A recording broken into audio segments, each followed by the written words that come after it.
तो चलिए इस वीडियो में बात करते हैं पेंडास के डेटा फ्रेम के बारे में। तो ये जो टॉपिक है ये इसके बाद है, पेंडास प्लॉटिंग के बाद था। इसके बाद हम लोग स्टार्ट करने वाले थे साइंटिफिक पाइथन के बारे में। तो उस मॉड्यूल को शुरू करने से पहले थोड़ा इसको भी पढ़ लेते हैं। ये डेटा फ्रेम रेफरेंस के बारे में इसके अंदर ये टॉपिक है। तो इसी में बहुत सारे मेथड और प्रॉपर्टीज़ हैं जो कि डेटा फ्रेम पे अप्लाई होते हैं। तो इनको थोड़ा हम लोग पढ़ लेते हैं, उसके बाद हम लोग साइंटिफिक पाइथन की ओर बढ़ेंगे। तो सबसे पहले यहाँ पर एब्सोल्यूट मेथड है, ये क्या कहता है देख लेते हैं। डेटा फ्रेम पे किस प्रकार से ये अप्लाई होता है। तो ये क्या काम करता है, आपको दिख रहा होगा ये डेटा है लिस्ट ऑफ लिस्ट के रूप में, मतलब एक लिस्ट के रूप अंदर आपको दो लिस्ट दिखाई दे रही हैं। तो इसको जब ये डेटा फ्रेम में कन्वर्ट करता है, ठीक, तो pd.data फ्रेम हम लोग इस्तेमाल करते हैं मेथड, और इसके अंदर हम लोग इसी डेटा को पास करते हैं। तो ये df हमारा एक डेटा फ्रेम बन चुका है। उसके बाद ये एब्सोल्यूट मेथड इस्तेमाल किया गया। ये क्या काम करेगा, जो सारे आपके डेटा हैं जो निगेटिव वैल्यू हैं उनको पॉजिटिव करने का काम ये करता है, इसी को बोलते हैं एब्सोल्यूट। ठीक है, तो यहाँ सिंटेक्स दिया हुआ डेटा फ्रेम डॉट abs, और इसमें कोई पैरामीटर पास नहीं करते हैं। ठीक है, बस इतना इसमें दिया हुआ है। और एब्सोल्यूट वैल्यू देखा हम लोगों ने भी देखा नहीं, इसको देख भी लेते हैं। एब्सोल्यूट वैल्यू मतलब सारे वैल्यू पॉजिटिव होना। ठीक है, देखिए -50 था +50 हो गया, -1 और -2 दोनों जो है पॉजिटिव हो गए। उसके बाद आता है ऐड मेथड। ऐड मेथड क्या काम करता है, add 15 to each value in the data frame. जितने भी वैल्यूज़ हैं 100, 120 ये है, ये सारे वैल्यूज़ में ये 15 ऐड कर देगा। तो इस तरीके से ऐड हम लोग df.add मेथड इस्तेमाल करते हैं। तो ये पहला वाला वैल्यू जो हो जाएगा ये 115 हो जाएगा, ये 135 हो जाएगा, उसी तरीके से ये हो जाएगा, सारे वैल्यूज़ में ये 15 ऐड कर देगा। तो इस तरीके से आप देख सकते हैं सारे वैल्यूज़ में 15 ऐड कर दिया इसने। और यहाँ पर ये दिया हुआ है कि जो वैल्यू आप ऐड करते हैं, तो ये सिंगल वैल्यू था, ये यहाँ पर नंबर की जगह पर आप एक लिस्ट भी पास कर सकते हैं, लिस्ट पास कर सकते हैं या टपल पास कर सकते हैं। इस तरीके से भी आप ऐड कर सकते हैं। यहाँ पे इसका सिंटेक्स दिया हुआ है। ठीक है, एक्सिस लेवल भी बता सकते हैं कि किस जगह पे आपको ऐड करना है, रो पे कि कॉलम पे। तो ये सारी चीज़ें यहाँ पर है, इसको आप देख सकते हैं। उसके बाद add prefix all levels. Add prefix का क्या काम करता है, जैसे कोई चीज़ आपको ऐड करनी है बिफोर ईच कॉलम लेवल, हर एक कॉलम के लेवल आपको, जैसे ये कॉलम लेवल है, ठीक है, इनके पहले आपको पर्सन लगाना है। ठीक है, पर्सन और ये अंडरस्कोर्स लगाना है। तो ऐड प्रीफिक्स मेथड का इस्तेमाल करते हैं आप। पर्सन एज और पर्सन क्वालिफाइड इस तरीके से आपको दिखाई देगा, अंडरस्कोर्स भी दिखाई देगा साथ में। जैसे पर्सन एज की जगह पर इसके पहले आ गया प्रीफिक्स और क्वालिफाइड के पहले प्रीफिक्स आ गया। तो इस तरीके से आप ऐड प्रीफिक्स का इस्तेमाल कर सकते हैं। उसके बाद है ऐड सफिक्स। जैसे प्रीफिक्स था वो जो कॉलम लेवल था उसके पहले लग रहा था, ऐड सफिक्स में क्या होगा उसके बाद लगेगा, बस यही चीज़। उसके बाद है एग्रीगेट मेथड। अप्लाई फंक्शन, ये एग्रीगेट करने के लिए होता है, जिसको हम लोग सम भी बोलते हैं। ठीक है, ऐड करने के लिए। Return the sum of each row, हर एक रो का ये सम रिटर्न करता है। तो यहाँ पर ये बताने की कोशिश कर रहा है कि रो में आप जिस भी फंक्शन को आप डालेंगे, जैसे सम डाला तो उसने उस सम करने का काम करेगा।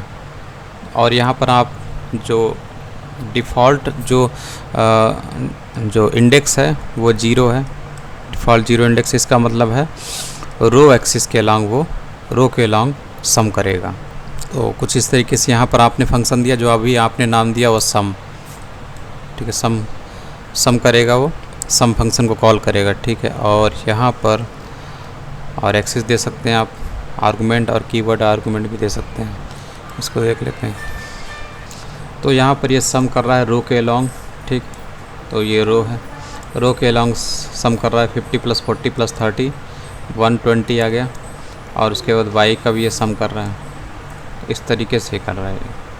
इसके बाद एग्रीगेट मेथड है, और ये भी अप्लाई ए फंक्शन और a function name to one of the axis of the data frame. तो यहाँ पर भी वही चीज़ है जो आप AGG फंक्शन में जो आपने इस्तेमाल किया था, एग्रीगेट, और यहाँ पर आपका फंक्शन का नेम। ठीक, तो यहाँ पर भी आपको सेम चीज़ मिलेगी।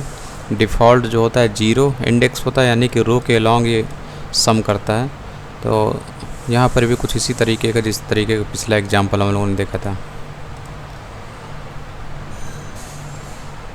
डिफ़ॉल्ट 0 यानी आपने नहीं दिया, 0 माना था, यानी कि रो इंडेक्स, रो एक्सिस के अलॉन्ग। ठीक है, तो यहाँ भी इसको आप पढ़ लीजिएगा अगर ज़्यादा डिटेल में देखना है आपको। उसके बाद है align method, aligns to data frames with a specified join method. यहाँ तो दिया नहीं, बस इतना दिया हुआ। ऑल, तो ये ऑल मेथड क्या काम करता है? It returns to if all the values in the data frame are true otherwise false.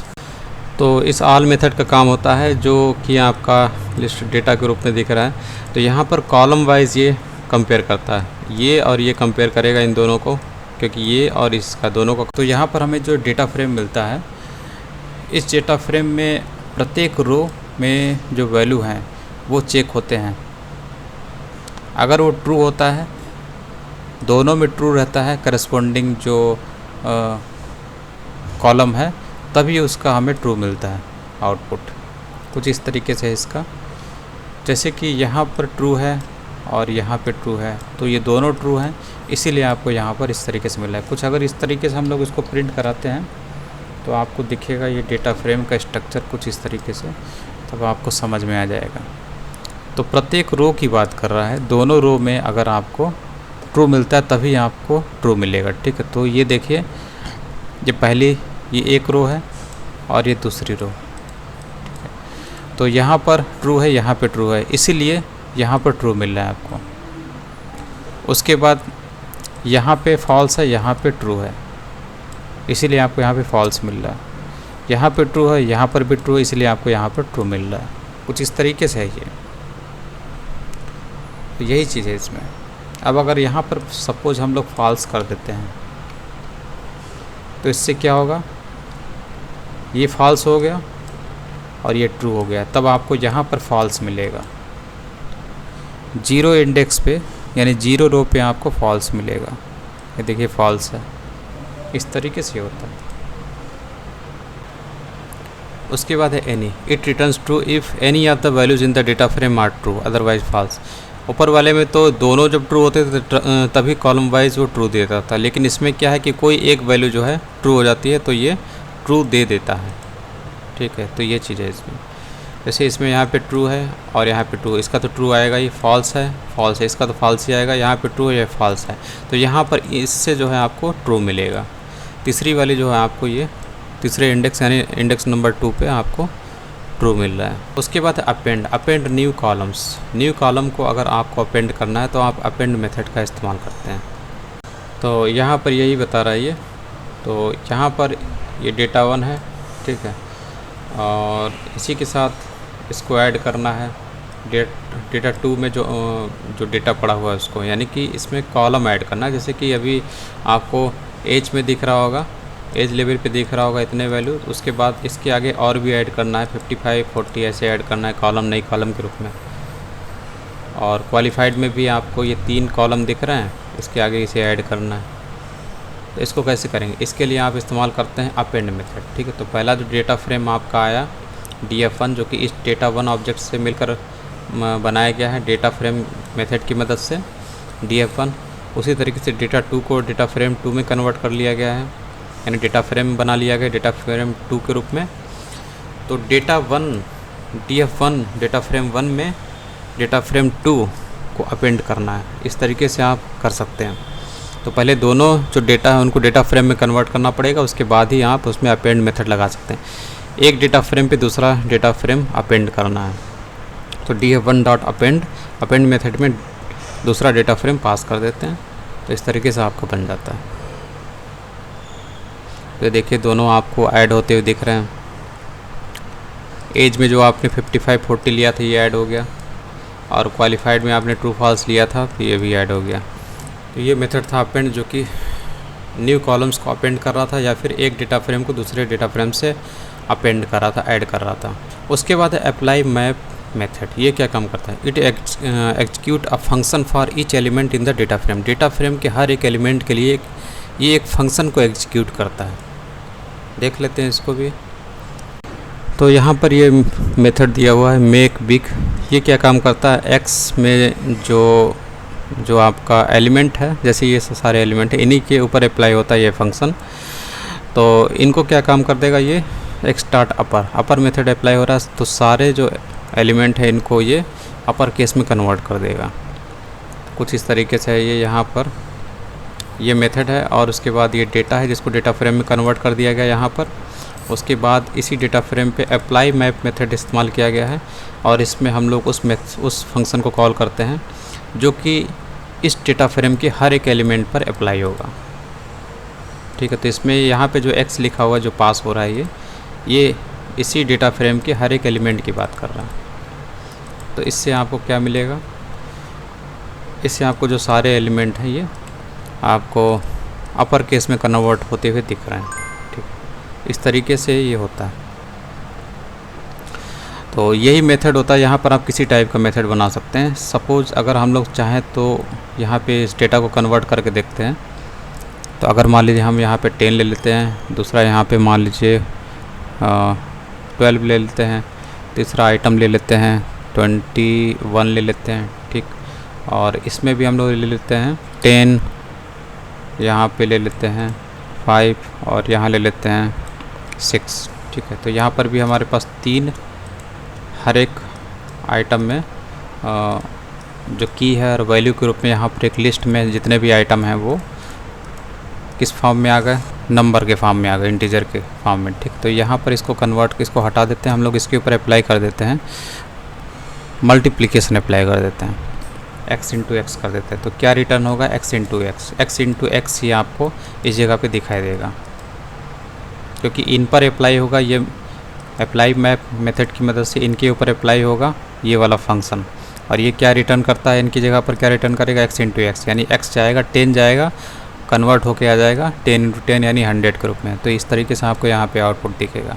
तो यहाँ पर किसी भी टाइप का आपका मेथड हो सकता है, जो भी आप काम कराना चाहते हैं पर्टिकुलर एलिमेंट के ऊपर। तो ये देखिए पहला क्या है, 10 हो गया 100 में, और 12 हो गया 144 में, और 21 हो गया कन्वर्ट हो गया x इंटू एक्स के रूप में 441 के रूप में।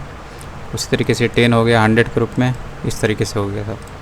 अप्लाई मैप के बाद आ गया अप्लाई फंक्शन हो गया। It applies apply a function to one of its axis of the data frame. अभी ये हर एक एलिमेंट पे अप्लाई हो रहा था जिस पे हम लोग अप्लाई मैप मेथड इस्तेमाल कर रहे थे, और ये जो होता है एक्सिस के अलोंग अप्लाई होता है अप्लाई फंक्शन। तो इसमें भी हम लोग फंक्शन का इस्तेमाल करते हैं, जैसे यहाँ पर सम का इस्तेमाल किया, तो एक्सिस के अलोंग ये सम करेगा। तो यहाँ पर डेटा है, इसको डेटा फ्रेम में कन्वर्ट कर लिया गया है डेटा फ्रेम मेथड की मदद से df1, और इसी पे अप्लाई मेथड अप्लाई हुआ है।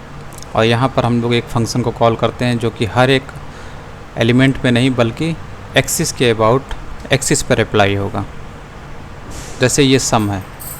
ठीक, तो यहाँ बाय डिफ़ॉल्ट क्या होता है, बाय डिफ़ॉल्ट जो सम होता है वो आपका रो वाइज होता है। तो इस सभी को सम कर देगा ये, क्योंकि यहाँ पर मेथड है x डॉट सम। x जो है यहाँ पर एक एक्सिस की बात कर रहा है। ठीक है, तो पहले ये सम हो जाएगा, फिर आपको ये वाला सम दिखाई देगा एक साथ। तो ये सम हो गया 50 + 40 + 30, यहाँ क्या 120।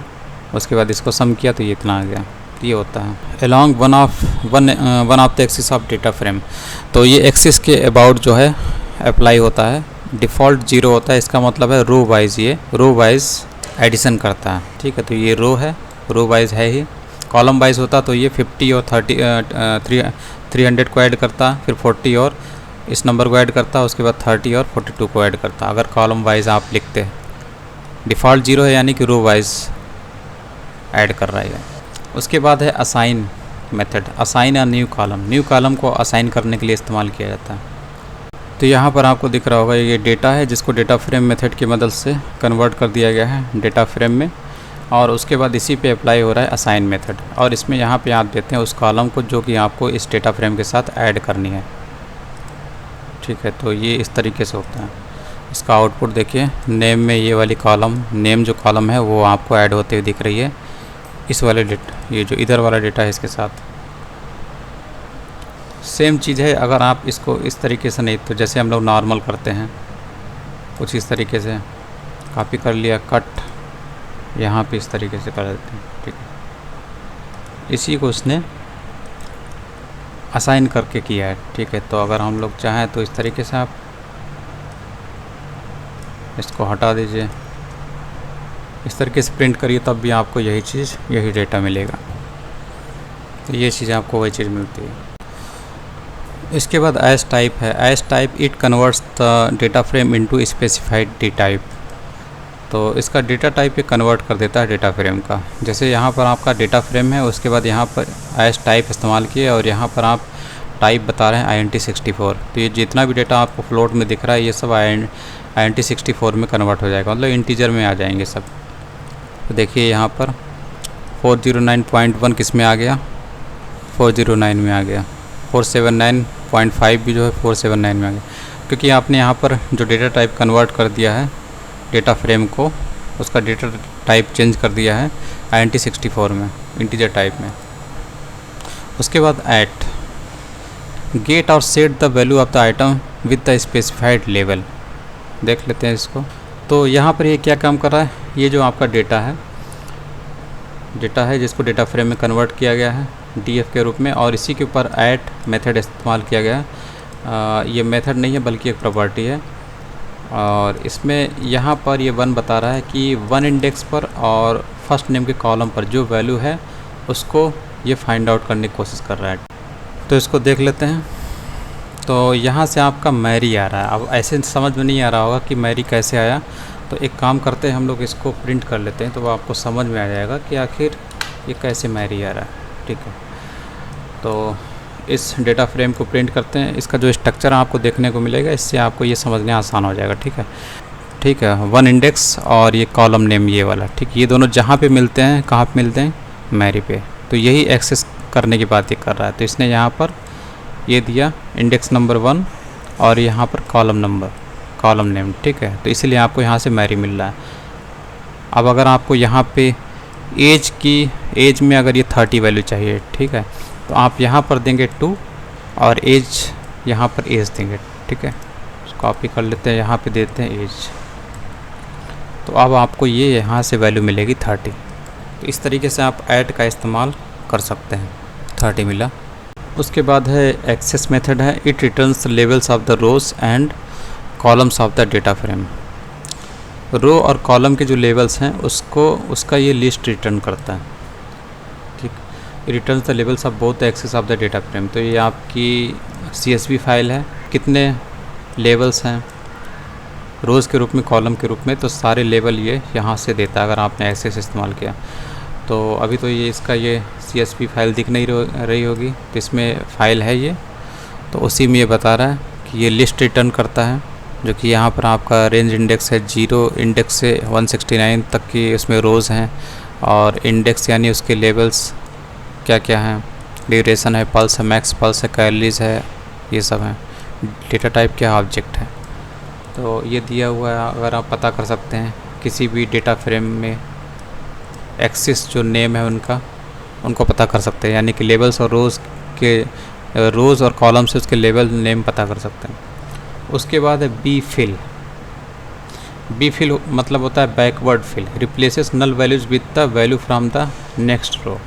तो जो नल वैल्यूज़ होते हैं आपके डेटा फ्रेम में, और उनको रिप्लेस कर देता है नेक्स्ट रो की जो वैल्यू होती है, नेक्स्ट रो पे जो वैल्यू पड़ी हुई है वहाँ से डेटा लेके ये फिलिंग का काम करता है। तो data.csv में बहुत सारे जो डेटा हैं वो जहाँ पर नल वैल्यू पड़ी हुई है, तो उसको कैसे ये फिल करेगा। जैसे आप यहाँ पे देखिए, यहाँ तो आपको दिख नहीं रहा होगा, तो ऐसे नहीं समझ में आ रहा होगा, तो एक काम करते हैं, इसको यहाँ प्रिंट करा लेते हैं, तो आपको नल वैल्यू दिख जाएगी। उसके बाद ये करेंगे, क्योंकि यहाँ से पता नहीं चल रहा है, तो डेटा फ्रेम के ज़रिए आपको नल वैल्यू दिखाई देगी यहाँ पे। ये तो पूरा नहीं दिख रहा है, तो पूरा दिखने के लिए क्या काम करेंगे हम लोग इसको टू स्ट्रिंग मेथड में, इस पर टू स्ट्रिंग मेथड अप्लाई कर देते हैं। अब आपको ये कंप्लीट डेटा दिखेगा 0 से 169 इंडेक्स तक। अब देखिए यहाँ पर नल कहाँ पर है, एक NaN वैल्यू यहाँ पर है, 2 तो हमें दिखाई दी, यहाँ पर भी है, यहाँ पर है। ठीक है, तो ये जो वैल्यूज़ हैं बी फिल है। बी फिल क्या होता है, नेक्स्ट रो की वैल्यू को, जो नेक्स्ट रो पे वैल्यू पड़ी हुई होती है वही वैल्यू यहाँ पे फिल करते हैं, यानी कि ये वाली वैल्यू जो है नेक्स्ट रो है। यानी अगर इस रो की बात करें 118 इंडेक्स पर, तो इसमें जो 9 वैल्यू पड़ा हुआ वो 119 के इस नेक्स्ट रो की वैल्यू को उठा के यहाँ पे फिल कर देगा। यानी कि आपको 118 पे कितना दिखाई देगा, यही वाली वैल्यू दिखाई देगी 332.7। ठीक है, ज़रा इसको रन कराते हैं। तो नीचे देखते हैं 118 इंडेक्स पे जो आपकी जो नई वाली वो है, नई वाला डेटा फ्रेम है 118 पे देखिए। हालांकि दूसरी जगह पे भी आ गया होगा, तो 118 पे देखिए इसने क्या काम किया। 118 पे यही 119 की वैल्यू को पुट कर दिया। और भी जो नन वाले वैल्यू थे NaN वाले, वहाँ पर भी उसने अपने आगे की नेक्स्ट वाली रो की वैल्यू को पीछे फिल किया होगा, इसलिए यहाँ पर आपको बी फिल बोलते हैं, बैकवर्ड फिल। ठीक है, इस तरीके से होता है। Replaces the null values with the values from the next row या नेक्स्ट कॉलम। अगर एक्सेस दिया हुआ है, if the axis parameter set to columns, तो वहाँ पर नेक्स्ट कॉलम की वैल्यू को उठाएगा वो। यहाँ पर सेट नहीं किया गया था तो 0 था, 0 से जो होता है वो रो इंडिकेट होता है, तो रो की वैल्यू को हम लोग नेक्स्ट रो की वैल्यू को पीछे फिल कर लेते हैं।